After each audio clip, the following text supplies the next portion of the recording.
Hello guys and welcome to a signal guide tutorial on train sim where we'll be learning British signaling. I'm here with my student today.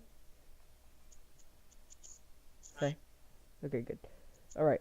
And we are here on my little area. My own custom little train sim academy version. Yeah. So we got some train sim academy. We got the little 101, 117. 170, 4F over there, a little train, rake for stuff over there, little tank engine, little signal shunter for what we're gonna learn tomorrow or later this weekend. Okay, so now you may be wondering, what are these these signalings? These signals right here. This is a two-aspect signal, as you can see the two lights.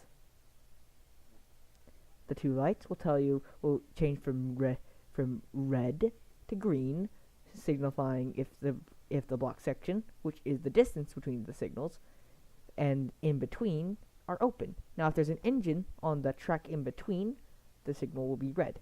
Now, there's the green and yellow aspect signal, which are which these signals are not meant really for stopping. These signals are repeater signals, which are only used to tell if the next signal is green or not.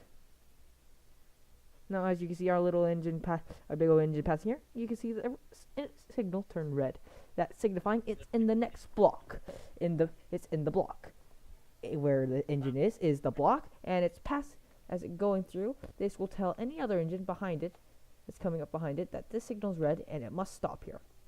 Now, as it going through the block, we are approaching the next signal. Now typically with the 3 aspect, it would appear a yellow, but this would appear a red as the train passes past it. Now, as this is still not repeater signals, it won't display the signal over here. Won't display a yellow. It will display a green. Now, typically on main lines, on a normal main line, you won't see a green 2 aspect. You will typically see one of these, a 4 aspect, to display a green, a double yellow, and a red.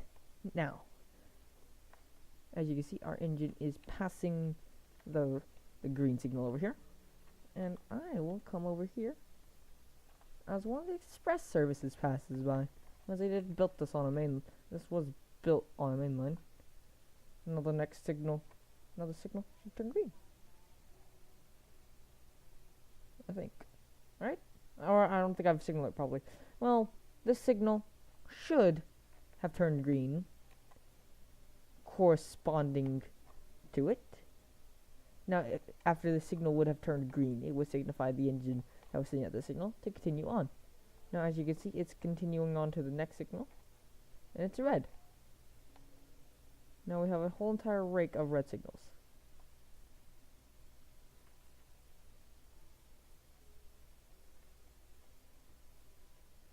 And that's the scenario.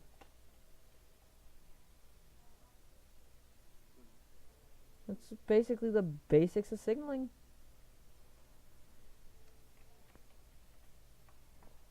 That is a lot of lights.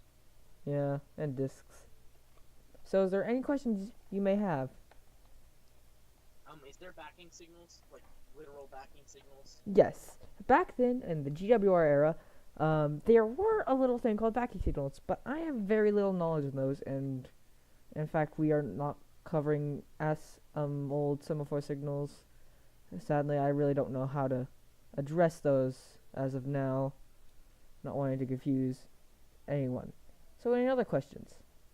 That's a good question. But I want to go home now, Frankie. No, that's not a question, Tidmouth. Do you have any questions? Not really. Explained it good enough? That signal should turn green. Now, as we back through these blocks, the signal behind us, over here, should turn green to signify we cleared the block.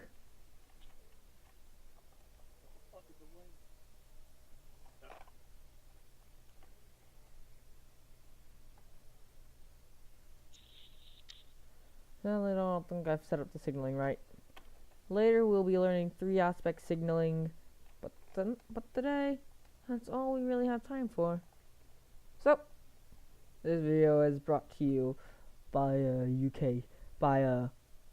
Train Sim Academy, by Stroudley's Train Sim Academy, over here in England. Not near Wales, but near London. And I hope you enjoy this video. Goodbye. Also sponsored by James Acola. Drink it up. Drink it up, red. We are not Coaches! we're not responsible for feeling like coaches nor having a color red.